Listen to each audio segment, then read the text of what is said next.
Imagine this. You wake up one morning. Next to her. She's everything you ever wanted. Her scent on your sheets, the shape of her legs wrapped around your life, the softness in her voice calling your name. You've won. You've done it. She's yours. But something starts to shift. She's colder now. Colder than yesterday. Colder than before you gave her everything. Her laughter feels rehearsed, her touch absent. Her eyes don't look at you anymore. They look through you. You feel it, don't you? The slow death of your masculinity, the subtle drain of your soul. And yet, when you bring it up, she tells you it's nothing, that you're imagining it, that maybe you're just too sensitive. But you're not imagining it. You're waking up to something terrifying, something most men will spend their whole lives denying. She doesn't love you the way you love her. And that's the forbidden truth women don't want you to understand. Because once you see it, you'll never see them the same again. Arthur Schopenhauer did. He saw through the veil. He stripped away the romance, the flowers, the fairy tales, and exposed something primal, raw, and ruthless hiding inside feminine desire. Women are by nature meant to be the instrument of the propagation of the species, he wrote. Everything in them is directed toward this end. To most men, this sounds offensive, cold, misogynistic even. But pause. Don't flinch. Don't dismiss it, understand it. Schopenhauer wasn't mocking women. He was mocking the delusion men carry. The illusion that she loves you for your soul, that she's loyal to your personality, that she's enchanted by your poetry, your thoughts, your purpose. She is loyal to something deeper, something older, something biological, and if you ignore it, you will become a slave to it. And this is where it gets darker, because the moment you understand what women are truly wired to want, you stop trying to impress them and start asking a more dangerous question. If she's not here for my soul, then what is she here for? Is it your status, your strength, your genes? Is it your ability to provide, protect, and dominate other men? Is it your usefulness? And what happens the moment you stop being useful? Do you really think she'll stay? This is the shadow Schopenhauer shined a light into, and why most women despised him for it. Not because he was wrong, but because he was too right. He forced men to confront what most are too weak to even consider. That romantic love, as we've been taught to believe in it, is a lie designed by nature to enslave the male spirit to reproductive necessity. And here's where Stoicism enters the battlefield. The Stoic does not hate women. He doesn't resent their nature. He studies it. He accepts it. And then he transcends it. Because only when you see clearly can you act freely. You want the love story, the myth, the dream. But you must ask yourself, is it real or is it just the bait? And if it's just the bait, who benefits from your blindness? Who profits from you giving her everything while she gives just enough to keep you addicted? Schopenhauer wanted you to wake up, not to hate, not to dominate, but to finally see the truth behind the mask. And the most terrifying part, the mask is so beautiful, you'd rather stay blind. The hidden problem and its psychological, philosophical roots. Why do so many men refuse to see it? Why do they double down on the delusion even as their hearts are breaking and their dignity is dissolving? Because the lie is comforting. Because the truth is devastating. You were raised to believe that love is sacred, that women are naturally nurturing, selfless, tender beings who want to connect deeply with the soul of a man. You were told that if you're kind, vulnerable, and emotionally present, you will be chosen. That if you give her your heart, she'll protect it like something holy.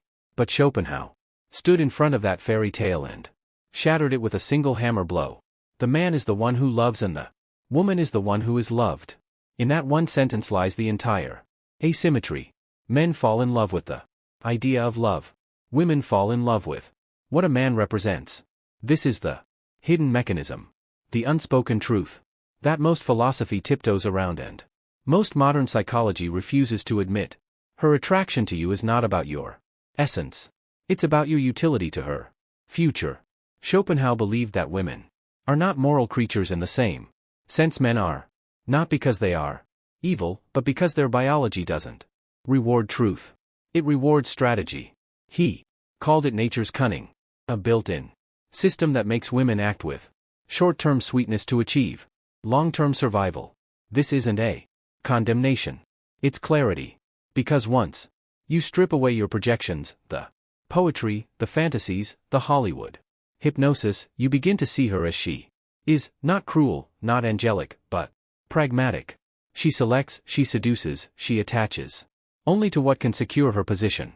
Her emotions aren't fixed. They're fluid, adapting to status, social proof, and male power. And her loyalty, it lasts exactly as long as your value does. Modern psychology backs this up, though. In softer words, evolutionary biologists like David Buss have shown that women are hypergamous by default. They seek upward mobility in mating. They are biologically tuned to screen, filter, and test men for the best possible genetic and survival advantages.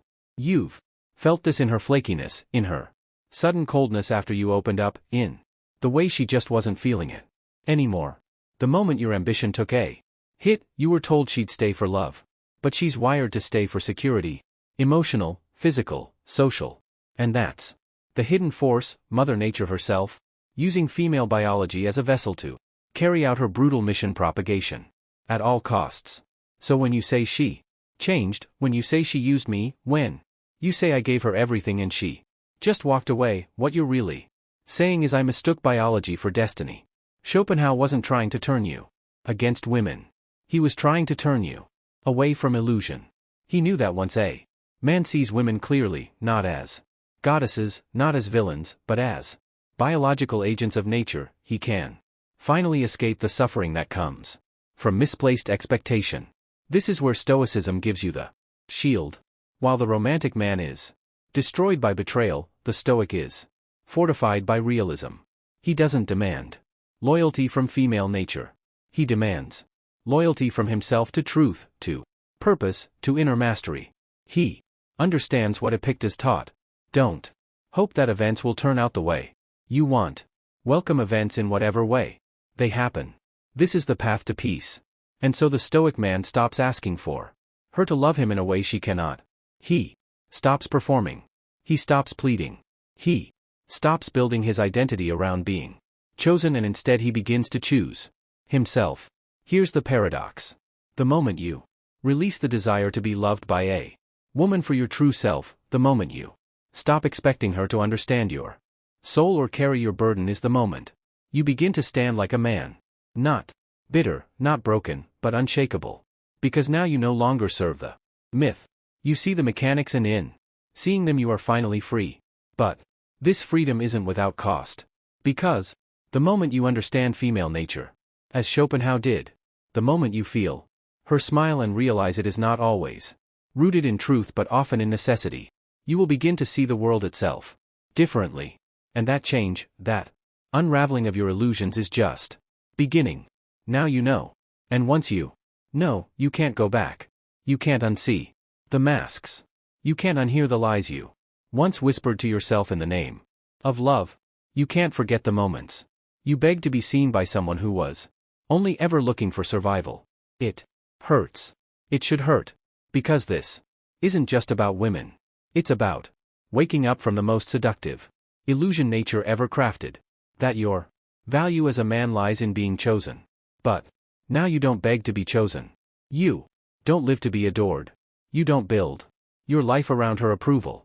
You become the kind of man who walks into a room and knows the game without needing to play it. You become the man who loves without becoming blind, who leads without needing applause, who suffers but does not collapse. This is where Stoicism and Schopenhauer collide into clarity. You can love women, you can sleep with women, you can even admire them, but you will never again be enslaved by the myth of romantic salvation. And that is the kind of freedom they don't want you to find. Because a man who no longer needs a woman's approval is a man the system can't manipulate. A man no woman can control. A man who lives by truth, not temptation. So here's your call to arms. Stop chasing her smile. Start mastering your mind. Let the pain you feel right now reforge you into something colder, cleaner, sharper. If this video made your chest ache, if something inside you feels broken, but also alive for the first time, leave a comment below with The words, I see now.